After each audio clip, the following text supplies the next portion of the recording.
Уже много раз мы говорили о баварском каганате и той важной роли, что он сыграл в судьбе Европы. Позволил расселиться славянам, если вообще не создал их. Обеспечил процветание франков и переселение булгар на Дунай. Но как погибла эта держава, державшая в страхе половину континента? Во-первых, каганат сильно истощил силы в борьбе с Византией, где несколько походов окончились неудачно, а также армию погубила чума, которая затем бушевала уже и на их родине. Во-вторых, видя слабость авар, им перестали подчиняться славяне царства Саму, а также булгарские племена, до того уступившие им свои лучшие кочевья в страхе перед пришельцами. И несколько десятилетий авары делали вид, что не замечают такую дерзость, ведь численность еще не восстановилась. Более того, славяне современной Хорватии заперлись в своих горах и также перестали обращать внимание на аварские повинности. Карательное войско лишь постояло на горных тропах, не решаясь атаковать, так как конницы бессильны перед отвесными скалами, а выманить врага на равнину просто так не удастся. И тем не менее, скоро славяне царства Саму получили разорительный набег, настолько яростный, что в государстве не осталось ничего живого, и купцы писали о днях запустения, если ехать по этой местности. Затем повинности были приведены часть булгар и снова отправлены дары Кагану в знак верности. А вот на горных затворниках просто махнули рукой. Казалось бы, каганат снова свиреп и силен как ранее. Но, увы, это было обманчивым впечатлением, и соседи скоро это поняли. Дальнейшую судьбу каганата определила растущая франкская экспансия. В 774 году Карл Великий аннексировал Лангобардское королевство в Италии и взял в плен его последнего короля Дезидерия. Длительное время авары и лангобарды были союзниками против франков. Могущественный баварский герцог Тассилон III, женатый на дочери Дезидерия и также помогавший аварам, опасался разделить судьбу тестя и потому заключил тайный союз с аварским каганом. Герцог формально уже был вассалом франков, но демонстративно не платил дань, не посылал войска и даже при дворе запретил употреблять имя Карла. Разумеется, основания опасаться за судьбу имелись. К заговору подключились итальянские соседи, и все шло хорошо. Однако Карл своевременно узнал об их переговорах, и весной 788 года франки застигли Тассилона врасплох, когда он покинул замок, обвинили его в измене и лишили власти, дав выбор между смертью или постригом в монахи. Тассилон, не говоря ни слова, явился на суд в монашеском одеянии заранее. Не подозревая о судьбе герцога, авары предприняли грабительский набег через границу, но были перехвачены франками и разгромлены. Столкновение положило начало длительной борьбе между Карлом и аварами.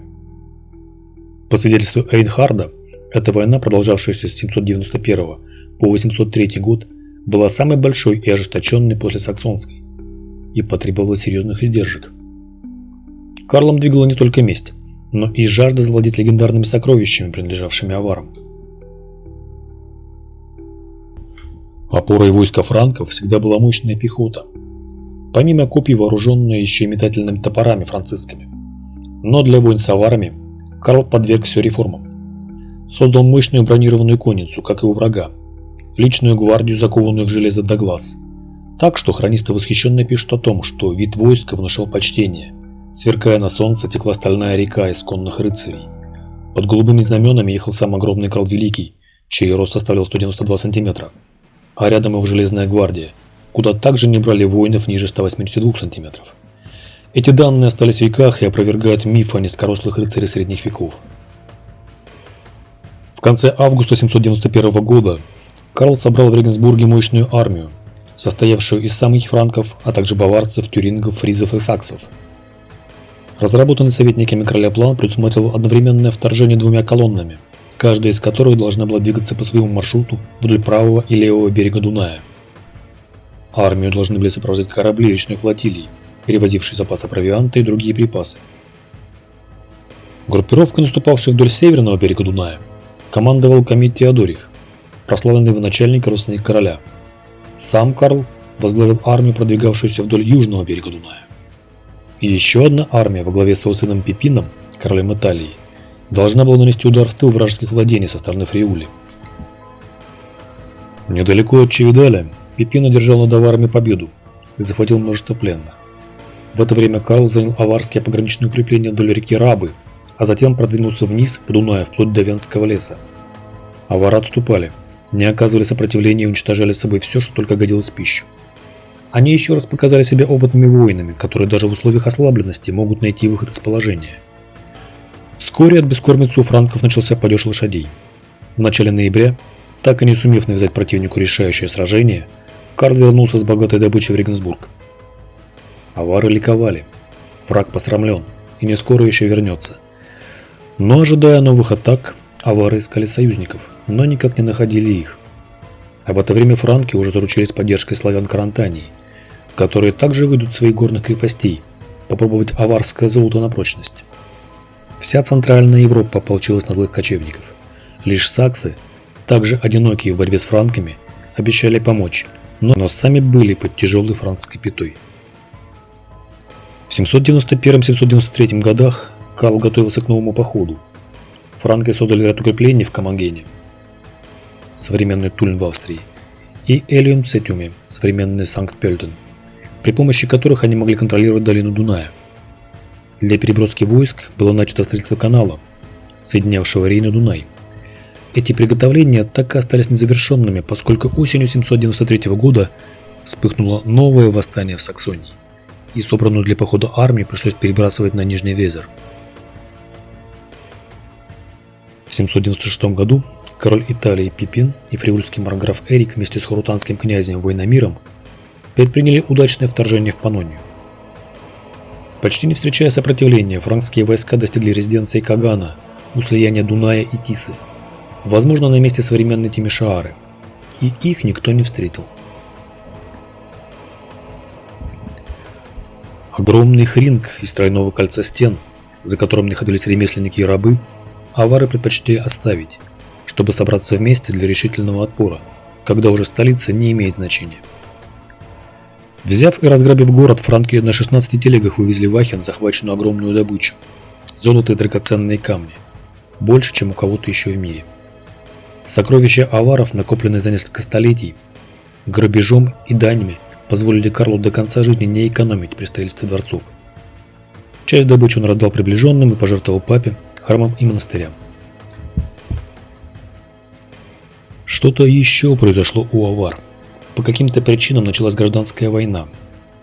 Авары переключились на войну родов и кланов, в то время как враг осваивался на их землях. Поражение повлекло за собой раскол среди знати и положило начало долгой смуте. В 795 году дело дошло до войны между Каганом и его визирем, причем оба противника пали от рук собственных последователей. Власть перешла вообще к третьему лицу, известному по торжественному титулу Тудун. Кто он, чем известен? Скорее всего, выскочка из кровавой смуты без талантов и поддержки. Прежде он выполнял обязанности наместника в западной части аварских владений. Решив не искушать судьбу, в 796 году Тудун отправил к франкскому королю делегацию знати, которая заявила согласие подчиниться и признать его своим сувереном.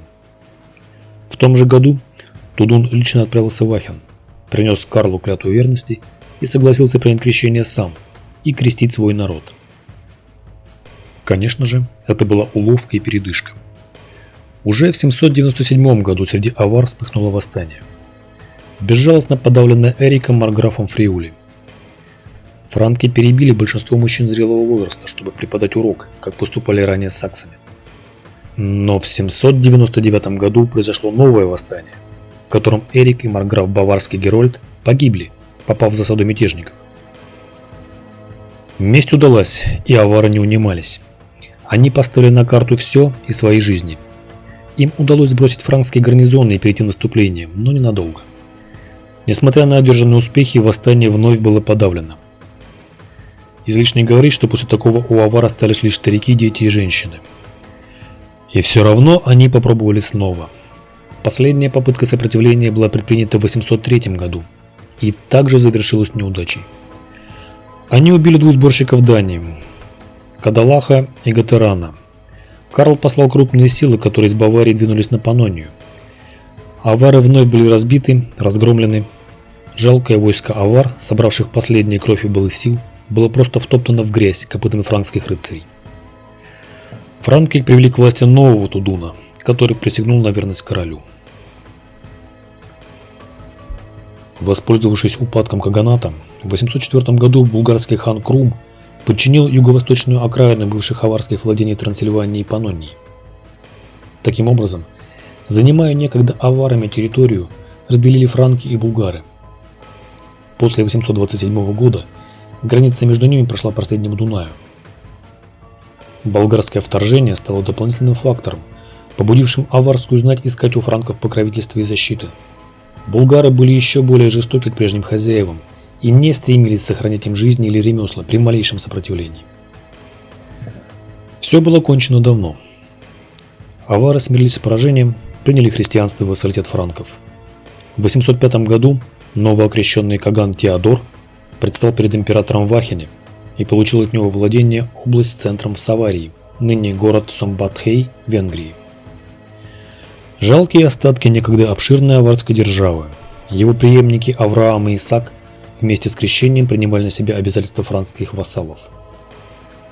Одно из последних документальных упоминаний авар относится к 822 году, когда их делегаты появились на съезде в Франкфурте. Вероятно, остатки автономии аварских владений ликвидировал император Людовик Благочестивый в 828 году. Затем Паннонию заняли венгры и ассимилировали остатки прежнего населения. Аварская кровь по-прежнему течет в жилы современных обитателей этой страны и составляет важную часть их исторического наследия. Завершая свой рассказ об аварских войнах Карла, Эйнхард пишет: «Лишь на 8-м году та война наконец была завершена, несмотря на то, что вели ее очень решительно. Сколько сражений было проведено, как много было пролито крови. Свидетельство тому, что Паннония стала совершенно необитаемой, а место, где была резиденция Кагана, теперь столь пустынно, что и следа, что здесь жили люди, не осталось. Все знатные гунны в той войне погибли, вся их слава пресеклась. Все деньги и накопленные за долгое время сокровища были захвачены франками. В памяти человеческой не осталось ни одной возникшей против франков войны, в которой франки бы столь обогатились и приумножили свои богатства. Ибо до того времени франки считались почти бедными. Теперь же они отыскали во дворце гуннов столько золота и серебра, взяли в битвах так много ценной военной добычи, что по праву можно считать, что франки справедливо исторгли у гуннов то, что гунны прежде несправедливо исторгли у других народов. Только двое из знатных франков тогда погибли. Хейрик, герцог Фриульский, был убит из засады в Либургии, а также Герольд, префект Баварии в Паннонии, в то время как он строил перед битвой с гуннами войско. Неизвестно, кто убил его двух сопровождающих, когда он выехал вперед, ободряя каждого воина. В остальном же та война была для франков бескровной и имела самый благоприятный конец, хотя и тянулась довольно долго. После этой войны и саксонская кампания пришла к завершению, соответствующему ее длительности. Эйнхарду вторит Сигибер из Жамблу. Авары, они же гунны, усмиренные длительной войной против франков, настолько утратили свою силу и могущество, что те, кто обычно донимал сверх всякой меры других, теперь не могли защитить от них самих себя. Ведь в этой войне погибла вся их слава и благородство, и все деньги и сокровища, которые они, побеждая весь мир, собрали у себя за несколько веков. Целиком перешло все к победившим франкам, и ни в одной войне прежде Франция не обогащалась бы таким огромным количеством добычи. Один из старых аварских воинов, попавших в болгарский плен, на вопрос хана Крума, почему были разорены их господа и народ, отвечал: «Вначале из-за ссор, лишившей Кагана верных и правдивых советников, власть попала в руки людей нечестивых. Затем были развращены судьи, которые должны были отстоять перед народом правду, но вместо этого они побратались с лицемерами и ворами. Обилие вина породило пьянство, и авары, ослабев физически, потеряли и рассудок. Наконец пошло увлечение торговлей. Авары стали торгашами, один обманывал другого, брат продавал брата. Это господин наш и стал источником нашего постыдного несчастья». Такой вышла героическая в начале и ужасная в конце история авар. Ставьте лайк, если понравилось видео, подписывайтесь на канал, а также на Patreon или Boosty, где публикуются темы, недоступные на YouTube.